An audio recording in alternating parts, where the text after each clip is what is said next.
अच्छा, कौन सा टॉपिक हो गया था?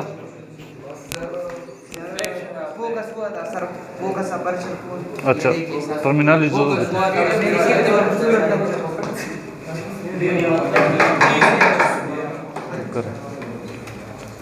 अच्छा, अगला जो टॉपिक है वो पिछला सारी जो कहानी थी वो रिफ्लेक्शन भी थी। हाँ, बंद कर दे। जब लाइट आती है और वापस,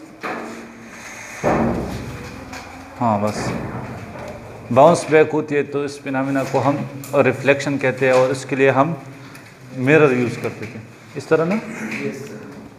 आज का जो टॉपिक है वो है रिफ्रैक्शन। देखिए, लेट सपोज हमारे पास दो सरफेसेस है, एक हवा है, एयर है, यहाँ पर पानी है। यहाँ पर ये लाइन जो है इन दोनों को अलग कर रहा है, ठीक है। तो जहाँ यहाँ पर अगर लाइट रेज आ रही है तो यहाँ पर ये बेंड होगी।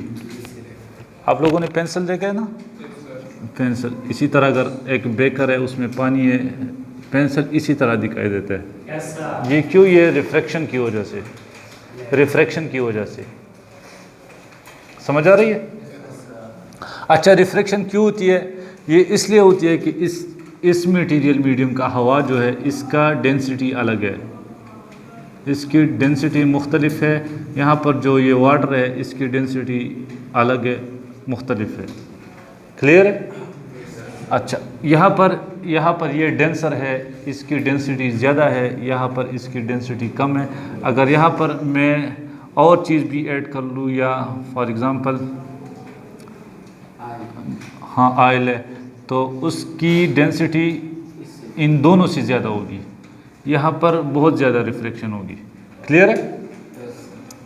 इन तीनों मीडियम्स का डेंसिटी अपनी अपनी एक दूसरे से मुख्तलिफ है, अलग है। समझ आ रही बात की? तो यहाँ पर इसकी स्पीड और डायरेक्शन एक होगी इस रेस की। इधर देखें, यहाँ पर इसकी स्पीड और डायरेक्शन एक होगी। जब एक मीडियम से दूसरे मीडियम में ये रेस जाएगी तो इसकी डायरेक्शन और स्पीड चेंज होगी।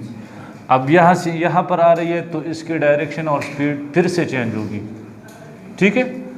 तो जब अगर रेस का डायरेक्शन और स्पीड चेंज हो जाए, जब ये एक मटेरियल मीडियम से दूसरे मीडियम में जाती है, तो इसको हम कहते हैं रिफ्लेक्शन ऑफ लाइट। क्लियर हो गया? अच्छा, डिफिनीशन ये है that change in the direction and speed of light rays when it enters from one medium to another medium is called reflection of light. अच्छा, लेंसेज जो है, लेंसेज हम refraction के लिए यूज़ करते हैं। देखें, ये हमारे पास अगर डायग्राम है, ये डायग्राम है, ये रेज आ रही है तो इसको हम इंसिडेंट रे कहेंगे, आर स्मॉल आई, ठीक है। ये रिफ्रैक्ट हो रही है तो इसको हम कहेंगे R small R, refracted ray. Refracted ray, जो लाइन इस मटेरियल मीडियम को परपेंडिकुलर होगा, 90 डिग्री बनाएगा, उसको हम कहेंगे नॉर्मल। हाँ, इंसिडेंट रे और नॉर्मल के दरमियान जो एंगल बनेगा थीटा आई, उसे कहेंगे इंसिडेंट एंगल। क्लियर है?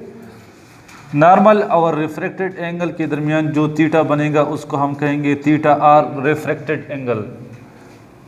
वही वो पॉइंट जिस पर इंसिडेंट रे आ रही है, दूसरे मीडियम को एंटर हो रही है रिफ्रैक्शन होने के लिए, तो उस पॉइंट को हम कहेंगे point of incidence.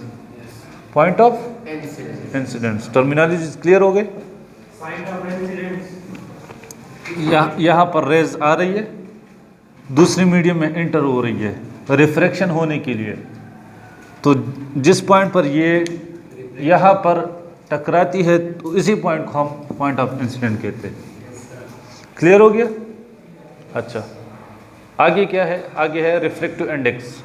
Refractive index क्या चीज़ है? देखिए, हमारे पास स्पीड ऑफ लाइट की कांस्टेंट वैल्यू है 3 multiply by 10 to the power 8 metre पर सेकंड। ये स्पीड ऑफ लाइट है, कांस्टेंट वैल्यू है वैक्यूम में।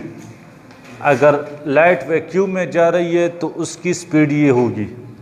अब अगर लाइट जो है वो हवा में जा रही है, या पानी में जा रही है, या पेट्रोल में जा रही है, कोई और मटेरियल मीडियम है, तो इसकी स्पीड ये नहीं होगी, वो चेंज होगी। डेंसिटी की वजह से। समझ आ रही है ना? ये कांस्टेंट वैल्यू है वैक्यूम के लिए। अभी अगर दूसरा मीडियम में यूज़ करूँगा तो इसके लिए अलग वैल्यू होगी। जनरली मैं उसको कहूँगा V, दूसरी मीडियम के लिए क्या होगी V, और वैक्यूम के लिए क्या होगी C। दोनों की समझ आ गई? It is the speed of light in vacuum, it is the speed of light in any medium, any medium. तो अगर इन दोनों का मैं रेशो ले लूँ C डिवाइडेड बाई V, तो इसको हम रिफ्रैक्टिव इंडेक्स कहते हैं। क्लियर हो गया? डिफिनीशन ये है, the ratio of speed of light in vacuum to the speed of light in any medium is called refractive index. Ensemble है, फार्मूला ये है, एग्जांपल्स है। एयर की जो रिफ्रैक्टिव इंडेक्स है वो 1.0027, वाटर की जो है 1.33। बुक में सारा टेबल है जो भी है। अगर बेंजीन का किसी और चीज़ का आप लोग फाइंड करना चाहे तो उसमें टेबल में सारी की सारी मौजूद है। क्लियर है? अच्छा, इसका यूनिट नहीं है, क्यों नहीं है? यहाँ पर इसकी यूनिट होगी मीटर पर सेकंड, इसकी भी मीटर पर सेकंड होगी, तो दोनों सेम क्वांटिटीज़ है, तो इसका यूनिट नहीं होगा। रिफ्रैक्टिव इंडेक्स का यूनिट नहीं होगा, यहाँ पर हमने यूनिट नहीं लगाया। क्लियर हो गया? अच्छा, आगे देखिए, स्नेल्स लॉ ऑफ रिफ्रैक्शन, ये इंपॉर्टेंट है। अच्छा, इसको जनरली मैं ग्राफ से आप लोगों को डिफाइन करना चाहता हूँ। देखें, ये मेरे पास एक मीडियम है, मीडियम 1, ये मेरे पास दूसरा मीडियम है, मीडियम 2। ये लाइन जो है ये नॉर्मल है, परपेंडिकुलर है, ठीक है। ये मेरे पास इंसिडेंट रे है, ये मेरे पास रिफ्रैक्टेड रे है। यहाँ पर ये थीटा 1 या थीटा आई है, थीटा 1 या थीटा आई।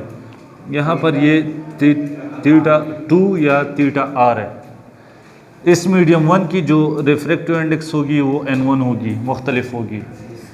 इस मीडियम 2 की रिफ्रैक्टिव इंडेक्स जो होगी वो N2 होगी, मुख्तलिफ होगी। यहाँ पर इस रेस की जो स्पीड है वो V1 होगी, यहाँ पर इसकी जो स्पीड है वो V2 होगी। क्लियर हो गया यहाँ तक? अभी देखें, स्नेल लॉ क्या कहते हैं? स्नेल लॉ ये कहता है कि अगर हम इस N1 को मल्टीप्लाई करें इस थीटा के साइन से, थीटा 1 के साइन से, इस N1 को मल्टीप्लाई करें इस थीटा के साइन से, तो ये बराबर होगा N2 के और multiply by sine theta 2, sine theta 2। इस तरह भी हम लिख सकते हैं कि sine theta 1 divided by sine theta 2 is equal to N2 divided by N1।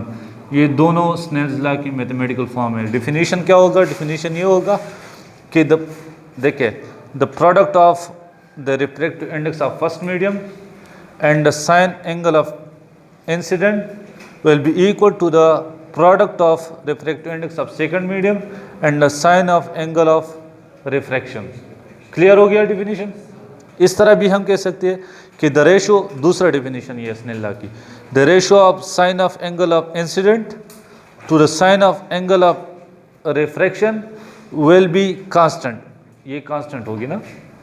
अगर ये हमारे पास वाटर है 1.33 है, ये हमारे पास एयर है 1.00027 है, तो इन दोनों का अगर मैं मल्टीप्लाई करूँ तो कांस्टेंट नंबर आएगा ना। तो पहला डिफिनीशन ये है कि the product of the refractive index of first medium and the sine of angle of incident will be equal to the product of the refractive index of second medium and sine of angle of refraction.